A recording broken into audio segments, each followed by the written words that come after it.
मैं रात के करीब 1 बजे रेचल की पार्टी से निकली। मैंने 3 मार्गरीटा पी रखी थी और गाड़ी की खिड़कियां थोड़ी खुली रखी थी ताकि ठंडी हवा मुझे होश में ला सके। पीछे के रास्ते खाली थे और मैंने जानबूझकर उन्हीं रास्तों को चुना था। इसका मतलब था कि ना तो पुलिस का कोई दखल होगा और ना ही कोई ड्राइवर हॉर्न बजाकर आगे निकलने की कोशिश करेगा। सब कुछ ठीक चल रहा था, तभी मेरी नज़र सड़क पर लगी एक स्ट्रीट लाइट के नीचे खड़े 2 बच्चों पर पड़ी जो रह रह कर टिमटिमा रही थी। लड़का करीब 11 साल का लग रहा था और लड़की शायद 10 साल की। वो ना तो हाथ हिला रहे थे, ना रो रहे थे और ना ही ऐसा कुछ कर रहे थे जैसा कि रात के 1 बजे किसी सुनसान सड़क पर फंसे बच्चों को करना चाहिए। तो बस वहाँ चुपचाप खड़े थे जैसे किसी का इंतजार कर रहे हों। मुझे गाड़ी चलाते रहना चाहिए था, लेकिन उनकी वो अजीब सी खामोशी और शांत बर्ताव देखकर मैंने गाड़ी रोक दी। बगल वाली खिड़की पहले से खुली थी, जिससे लड़की के लिए गाड़ी के अंदर झांकना आसान हो गया। क्या आप हमें घर छोड़ देंगे? तुम्हारे मॉम डैड कहाँ पर हैं? हम रास्ता भटक गए, क्या हम अंदर आ सकते हैं? मैंने चारों ओर नजर दौड़ाई और देखा कि वहाँ सिर्फ ऊंचे ऊंचे पेड़ ही नजर आ रहे थे, जैसे वहाँ उनके अलावा कोई और हो ही ना। तुम लोग रहते कहाँ हो? मैं पुलिस को फोन कर सकती हूँ। जहाँ मुड़ना होगा हम आपको बता देंगे, बस हमें घर छोड़ दीजिए। इससे पहले कि मैं कुछ और कह पाती, उन्होंने पीछे का दरवाजा खोला, अंदर बैठे और बिना कहे ही अपनी सीट बेल्ट लगा ली।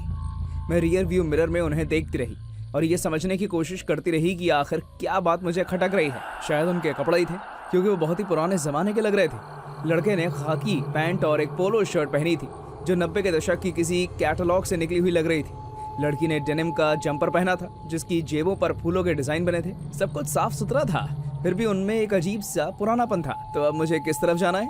मैंने पूछा और गाड़ी को ड्राइव मोड पर डाल दिया। बस सीधे चलते रहो, जब मुड़ना होगा तो बता दूंगी। मैंने कंधे उचकाए और गाड़ी की रफ्तार बढ़ा दी।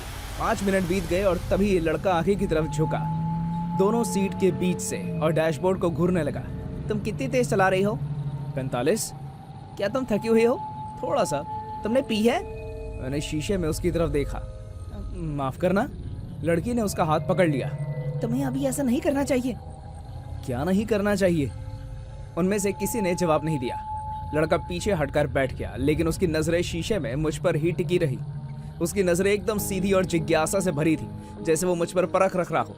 मैंने अपनी रीढ़ में दौड़ती कंपन को दूर भगाने की कोशिश की। मैंने उनसे उनके नाम पूछा कि वो रास्ता कैसे भटक गए और उनके मॉम डैड क्या करते हैं। डायरेक्शन के अलावा उन्होंने मुझसे और कोई बात नहीं की। अगली रेड लाइट से लेफ्ट मुड़ जाना। मैंने वैसे ही किया और मुझे एहसास हुआ कि हम ऐसे किसी भी इलाके से दूर जा रहे थे जिसे मैं जानती थी। जैसे जैसे घर एक दूसरे से दूर होते गए, मुझे ज्यादा पेड़ और कम स्ट्रीट लाइट्स दिखाई देने लगी। एक स्टॉप लाइट पर मैंने पीछे देखने वाले शीशे में देखा। बच्चे वहीं बैठे थे, लेकिन कुछ तो गड़बड़ थी। उनके चेहरे कुछ धुंधले से लग रहे थे, जैसे रोशनी उनसे दूर भाग रही हो। मैंने जोर से पलकें झपकाई। जब मैंने दोबारा देखा तो सब कुछ ठीक लग रहा था। क्या तुम्हें सड़क याद है? क्या मुझे याद होनी चाहिए? लड़की ने उसे कोहनी मारी। रुक जाओ, उसे अभी याद नहीं आया है। स्टीयरिंग पर मेरी पकड़ और मजबूत हो गई। क्या याद नहीं आया? यहाँ से दाईं ओर मुड़ो। उसने मेरे सवाल को नजरअंदाज किया। हम एक ऐसी सड़क पर मुड़े जिसे मैं पहचानती नहीं थी। वो सड़क पतली थी, उस सड़क पर कोई पेड़ नहीं था और दोनों तरफ सिर्फ पेड़ ही पेड़ थे जो सड़क पर छाए हुए थे। हेडलाइट्स की रोशनी भी उस घने अंधेरे को मुश्किल से ही रोशन कर पा रही थी। मेरे दिल की धड़कन तेज हो गई। हम कहाँ जा रहे हैं? मेरी आवाज मेरी उम्मीद से कहीं ज्यादा ऊंची निकली। बस पहुंच गए। अब वो आपस में फुसफुसाने लगे। मैं उनके शब्द तो नहीं समझ पा रही थी, लेकिन उनके लहजे में एक बेचैनी सी थी। वो किसी बात पर शायद बहस कर रहे थे। क्या तुम्हें लगता है कि हाथ से खुद को दोहरा सकते हैं? लड़की ने अचानक पूछा। क्या? गाड़ी रोक दो, यहाँ यहीं पर। मैंने आंखें से कोड़ कर देखा और बाईं ओर लोहे की पुरानी जंग लगी सलाखों वाला एक दरवाजा दिखाई दिया। उस बाड़ के पार घुप अंधेरा था और मुझे कुछ कब्रों के हेडस्टोन्स दिखाई दिए। ये तो एक कब्रिस्तान है। मैंने गाड़ी धीरे की और मेरे मुंह से चीख निकली। गाड़ी रोक दो। मेरा पैर ब्रेक के ऊपर ही अटका रह गया। मेरे अंदर की हर चीज चीख चीख कर कह रही थी कि गाड़ी चलाते रहो, लेकिन मैं ऐसा नहीं कर पाई। ऐसा लग रहा था जैसे कोई और ही मेरी टांग को काबू कर रहा हो। जैसे ही गाड़ी रुकी, वो बच्चे एकदम चुप हो गए। लड़की ने बाड़ के पार चांदनी में चमकती हुई एक अकेली कब्र की ओर इशारा किया। वो कब्र सड़क के बिल्कुल करीब थी। कब्र का पत्थर छोटा और बिल्कुल सादा था। उस पर कोई ऐसा नाम नहीं लिखा था जिसे मैं वहां से देख पाती, लेकिन उस पत्थर पर एक तारीख खुदी हुई थी। वो आज से ठीक 10 साल पहले की ही तारीख थी। यहीं पर वो हादसा हुआ था।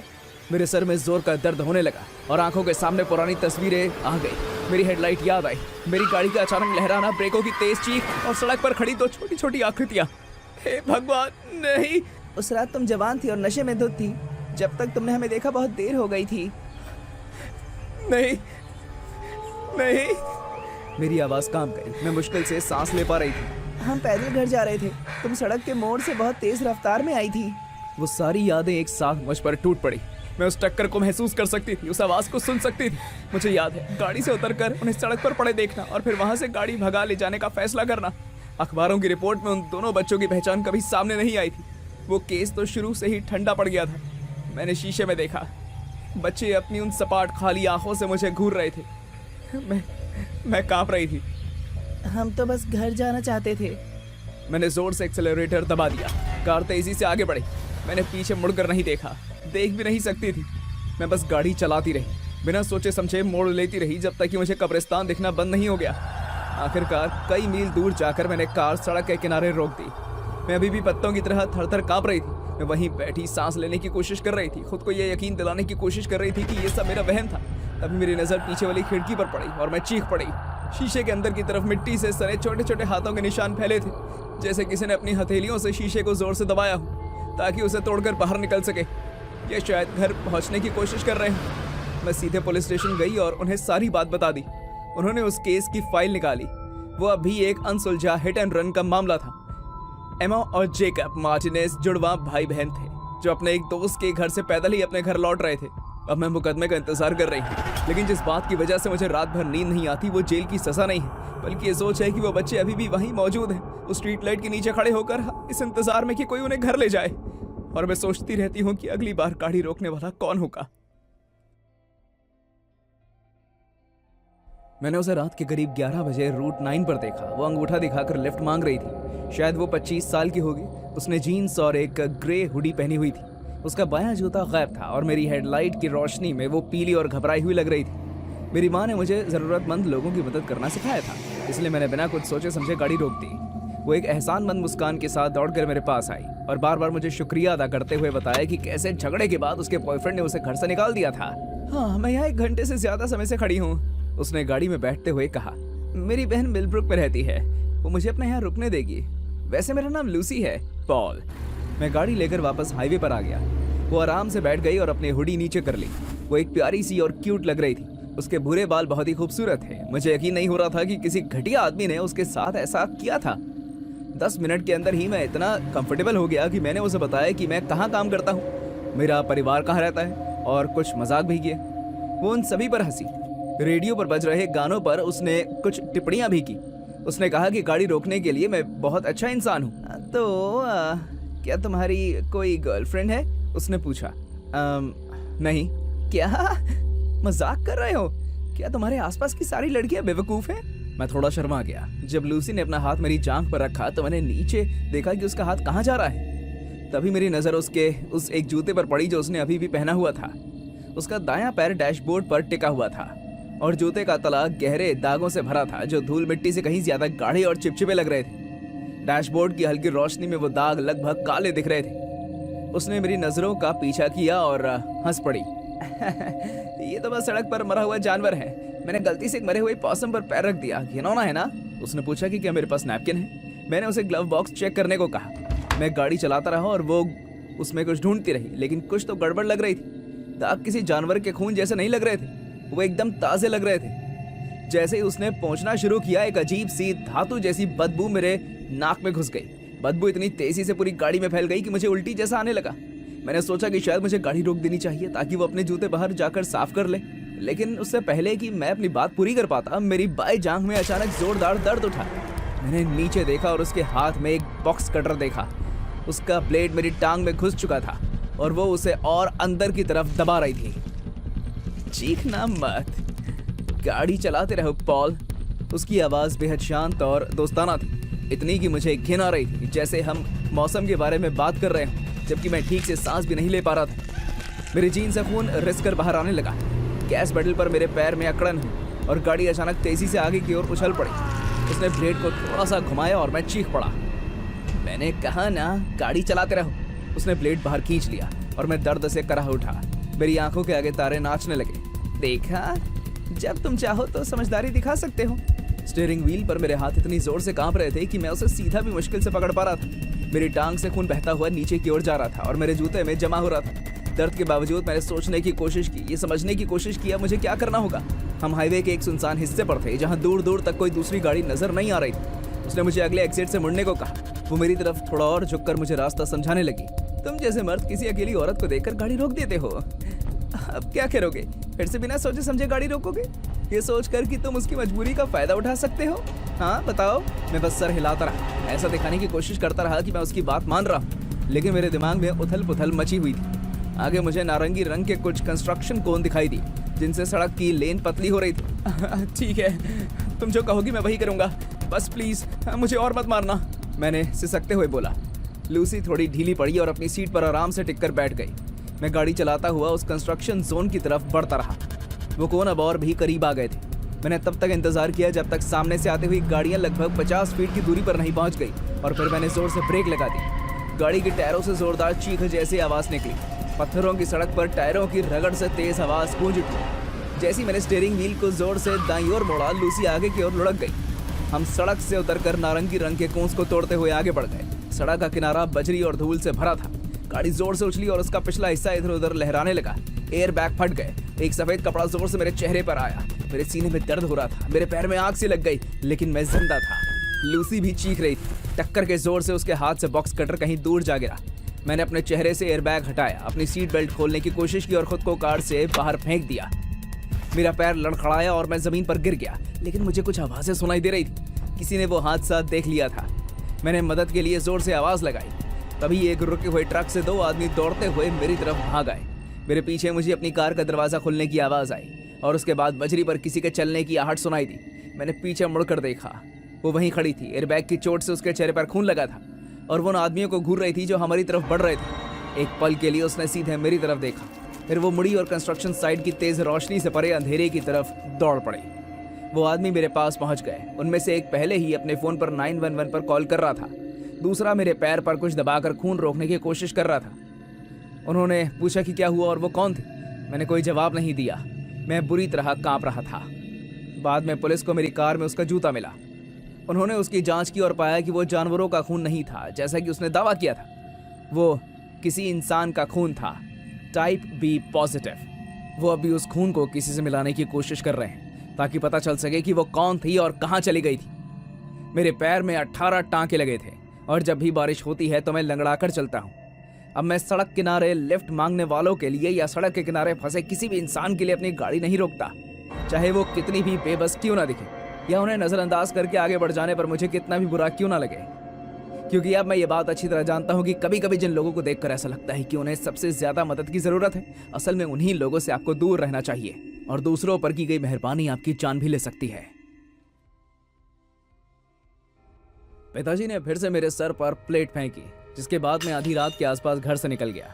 प्लेट चूक गई, लेकिन दीवार से टकराकर टूटे सिरामिक के टुकड़े ने मुझे सब कुछ बता दिया। मैंने अपनी माँ की तरफ देखा जो सोफे पर बेहोश पड़ी थी और उनकी छाती पर दवा की खाली बोतल थी। मैंने अपना बैग उठाया और उस जगह से निकल गया जिसे मैं अपना घर कहता था। मैं 15 साल का था और मेरे पास जाने के लिए कोई जगह नहीं थी सिवाय मार्कस के घर के, जो मेरा सबसे अच्छा दोस्त था और लगभग 40 मील दूर रहता था।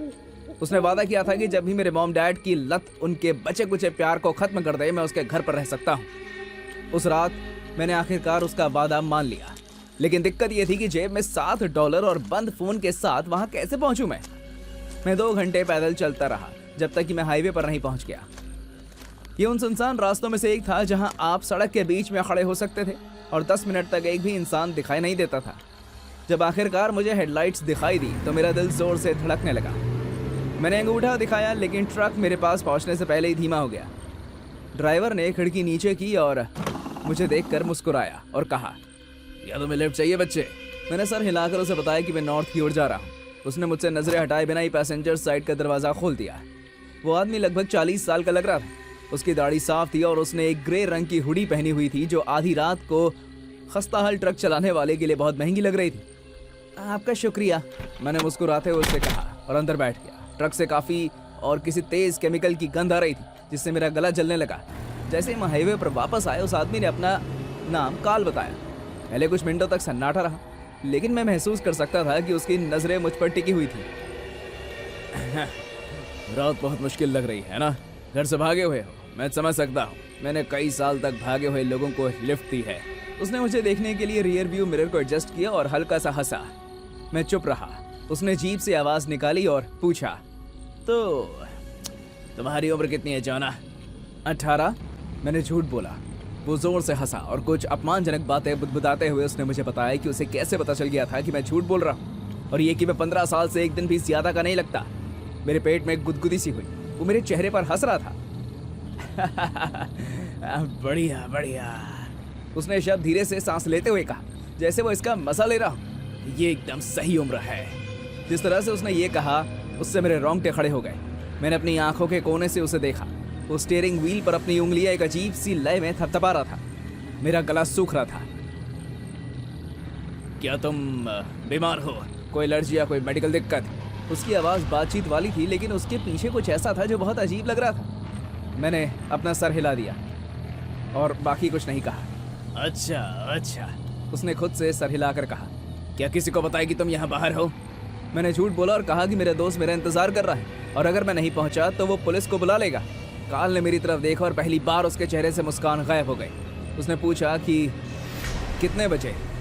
1 बजे, मैंने जवाब दिया। उसने डैशबोर्ड पर लगी घड़ी देखी। 12:45 हुए थे। मुस्कान वापस आ गई, लेकिन अब वो अलग सी लग रही थी। अभी तो काफ़ी समय है। हम रूट 47 के एग्जिट साइन के पास से गुजरे, लेकिन काल ने गाड़ी धीमी नहीं की, बल्कि जब मैंने उसे बताया कि ये मेरा मोड़ है तो उसने गाड़ी की रफ्तार और बढ़ा दी। मुझे बेहतर रास्ता पता है। अचानक उसकी आवाज़ से वो दोस्ताना लहजा गायब हो गया था। मैंने कहा कि मुझे उसी एग्जिट से निकलना है, लेकिन काल ने शायद ही कोई जवाब दिया होगा। वो बस गाड़ी की रफ्तार बढ़ाता रहा। मेरे अंदर घबराहट बढ़ने लगी। मेरा दिल जोरों से धड़क रहा था। जब मैंने दरवाजे का हैंडल पकड़ा और उसे खींचा तो वो खुला ही नहीं। मैंने फिर कोशिश की और जोर से खींचा। हैंडल तो हिला, लेकिन दरवाज़ा नहीं खुला। काल का हाथ तेज़ी से आगे बढ़ा और उसने मेरी कलाई पकड़ ली। उसकी पकड़ बर्फ जैसी ठंडी थी। ऐसा मत करो, हैंडल अंदर से टूटा हुआ है। उसने मेरी कलाई छोड़ दी, लेकिन सड़क पर वापस देखने से पहले वो काफ़ी देर तक मेरी तरफ ही देखता रहा। मैंने पूछा कि हम कहाँ जा रहे हैं? कहीं ऐसी जगह जहाँ कोई भी भागे हुए बच्चों को ना ढूंढ पाए। उसने आंख मारी और फिर से अपनी उंगलियां थपथपाना शुरू कर दिया। मेरे हाथ कांप रहे थे। ठंडी हवा के बावजूद मुझे पसीना आ रहा था। मैंने अपनी आस्तीन से अपना माथा पोंछा और तभी काल ने मेरी कलाई से कोहनी तक फैला हुआ मोटा और गुलाबी निशान मेरी बाह पर देख लिया। काल का पूरा शरीर अकड़ गया। उसने इतनी तेजी से ब्रेक लगाई कि मैं आगे की ओर झुक गया। उसने गाड़ी सड़क के किनारे रोक दी। उसकी आंखें मेरी बाह पर गड़ी हुई थी और वो अचानक बहुत गुस्से में दिखने लगा। ये आखिर है क्या? मैंने उसे बताया कि एक निशान है जो मुझे तब लगा था जब मैं कुछ लोगों से बचने के लिए एक बाड़ पर चढ़ रहा था। कब की बात है? कितने समय पहले? 3 हफ्ते पहले, मैंने जवाब दिया। वो वहीं बैठा रहा, नाक से सांस लेता हुआ, और उसकी उंगलियों की थपथपाहट तेज हो गई। उसने अपने जबड़े कसकर खींच लिए। आखिरकार वो गाड़ी से बाहर निकला और घूमकर मेरी तरफ आया। उसने दरवाज़ा बाहर से खोला। चला बाहर निकल। डर के मारे मैं जम सा गया था। उसने मेरी बाँह पकड़ी और मुझे खींचकर बजरी पर पटक दिया। मैं लड़खड़ाया और लगभग गिर ही गया था। वो मेरे ऊपर खड़ा था और उसके चेहरे पर नफरत का भाव था। उन्हें साफ सुथरे एकदम सही बच्चे चाहिए जिन पर कोई निशान ना हो। क्या तुम्हें जरा भी अंदाजा है कि मैंने तुम पर कितना समय बर्बाद किया? उसने मेरी टांग पर एक लात मारी। मैं दर्द से करा उठा और गिर गया। तभी वो वापस ट्रक में चढ़ा और तेजी से गाड़ी भगा ले गया, जिससे बजरी हवा में उड़ने लगी। मैं तब तक ट्रक की पिछली बत्तियों को हाईवे पर दूर जाते हुए देखता रहा, जब तक कि वो वहाँ सिर्फ अंधेरा और मेरी अपनी सांस की आवाज़ ही बाकी नहीं रह गई। मैं वहीं खड़ा रहा, ये समझने की कोशिश करता हुआ कि अभी अभी हुआ क्या था। ये सोचने से बचने की कोशिश करता हुआ कि अगर मेरी वहाँ पर वो निशान ना होता तो क्या होता। लंगड़ाते हुए एक गैस स्टेशन तक पहुँचने में मुझे 3 घंटे लगे। मार्कस मुझे वहाँ से ले गया। मैंने उसे कभी नहीं बताया कि हुआ क्या। अब मैं 17 साल का हूँ और मार्कस के परिवार के साथ ही रहता हूँ। मैंने उस रात के बारे में कभी किसी को कुछ नहीं बताया, लेकिन मैं काल के बारे में सोचता हूँ। जिस तरह से वो मुझे ऐसा देख रहा था जैसे मैं कोई बिकाऊ सामान हूँ, और उन बच्चों के बारे में सोचता हूँ जो उस ट्रक में चढ़े थे और जो एकदम सही थे, और मैं सोचता हूँ कि उनमें से कितने लोग आज भी जिंदा होंगे।